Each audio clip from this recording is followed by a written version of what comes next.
Hi, thanks for watching today, Monday, June 22nd. TikTok teens and K-pop stans say they sank Trump rally. President Trump's campaign promised huge crowds at his rally in Tulsa, Oklahoma on Saturday, but it failed to deliver. Hundreds of teenage TikTok users and K-pop fans say they're at least partially responsible. Brad Pascal, the chairman of Mr. Trump's re-election campaign, posted on Twitter on Monday that the campaign had fielded more than 1 million ticket requests, but reporters at the event noted the attendance was lower than expected. The campaign also canceled planned events outside the rally for an anticipated overflow crowd that did not materialize. TikTok users and K-pop fans have claimed to have registered potentially hundreds of thousands of tickets for Trump's campaign rally as a prank after the Trump campaign official account @TeamTrump posted a tweet asking supporters to register for free tickets using their phones on June 11th. K-pop accounts began sharing the information with followers, encouraging them to register for the rally and then not show. The trend quickly spread on TikTok, where videos with millions of views instructed viewers to do the same. As CNN reported on Tuesday, quote, "Oh no, I signed up for a Trump rally and I can't go," one woman joked, along with a fake cough in a TikTok posted on June 15th. AOC posted on Twitter, "Actually, you just got rocked by teens on TikTok who flooded the Trump campaign with fake ticket reservations and tricked you into believing 1 million people wanted your white supremacist open mic enough to pack an arena during COVID. Shout out to Zoomers. Y'all make me so proud." Well, this is a really interesting story because there's a few different things that we need to look at. One, this was a prank. Was it funny? It's funny to a lot of kids. Now, there's going to be a lot of unintended consequences from this. If it's okay to troll the Trump campaign, then it's got to be okay to troll the Biden campaign. And if both of those campaigns can be trolled and people can sign up for rallies and not show up, then why wouldn't it happen for Congress races or local races? I don't think this is a move in the right direction. You can imagine a local candidate getting really excited. Let's say they rent out a gym at a community center for a rally, and all of a sudden a ton of people sign up that they want to go to this event. So they have to rent a bigger place, and they get more supplies, and they buy more name tags and print more campaign literature to then show up and have the event be half full. And I do think the hypocrisy in this is pretty gross. The fact that no one in the media is even thinking about this Chinese company, TikTok, promoting this. Because it's clear it was promoted on TikTok. TikTok is a Chinese company. China is doing something that is having an effect on an American election. And we heard about it in 2016 about the Russians. They bought $6,000 worth of Facebook ads, right? That's nothing compared to this event that happened over the weekend. There's no comparison between the two. What happened with the Tulsa event was much greater than 6,000 Facebook ads, or $6,000 worth of Facebook ads. Not even 6,000 Facebook ads, $6,000 worth of Facebook ads. This event that happened over the weekend was much, much greater than that. And no one in the media is even bringing up the possibility that this could be foreign interference in an election. That's not a good sign for anyone that wants to hold an event in the future, and it's not a good sign for democracy. Harvard University won't require SAT, ACT for admissions next year, the Wall Street Journal reports. Harvard University said Monday night that it won't require undergraduate applicants to submit ACT or SAT scores next year, citing insurmountable challenges in scheduling tests. The College Board, which runs the SAT, said earlier this month that it won't offer an at-home testing option in the fall, and warned that spots for in-person exams were filling up fast in parts of the country. The pandemic is disrupting higher education broadly and deeply, with many schools still publicly undecided about whether students may return to campus in the fall or what campus life may be like when they come back. Cornell University was the first Ivy League school to announce plans to go test optional, albeit just for this year.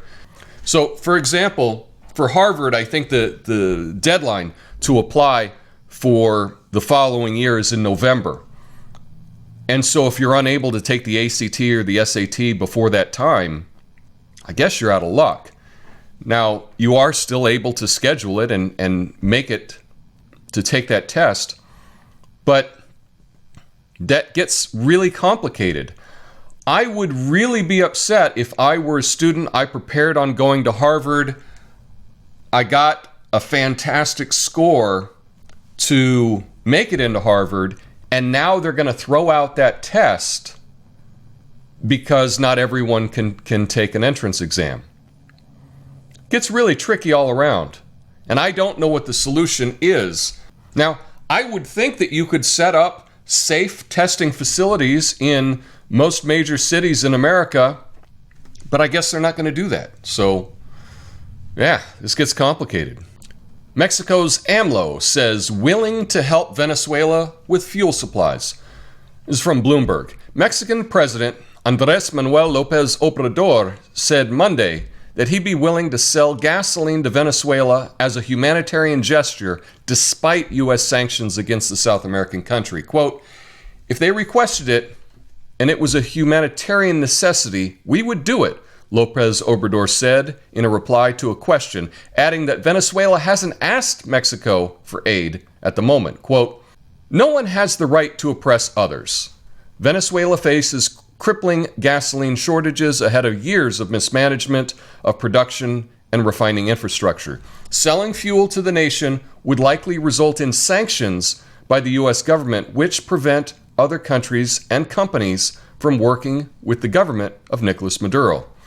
But I've got to hand it to the president of Mexico. This takes guts to say that he would go against U.S. sanctions and would step in to help out Venezuela.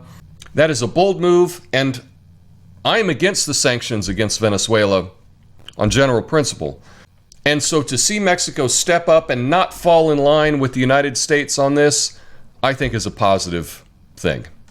From the Mirror, Julian Assange managed to fall in love and start a secret family, all while unable to leave the Ecuadorian embassy in London. Assange's secret fiancée, Stella Morris, has laid bare her relationship with Mr. Assange after a bombshell revelation they had 2 children during his 7-year stint in the embassy. Mr. Assange caught authorities and his followers unaware when it emerged he had fallen in love and managed to start a secret family despite his bunkered life. The couple conceived 2 children during embassy visits while she was trying to halt his extradition to Sweden and the U.S. The couple considered their love affair, along with their children, 3-year-old Gabriel and 14-month-old Max, acts of rebellion.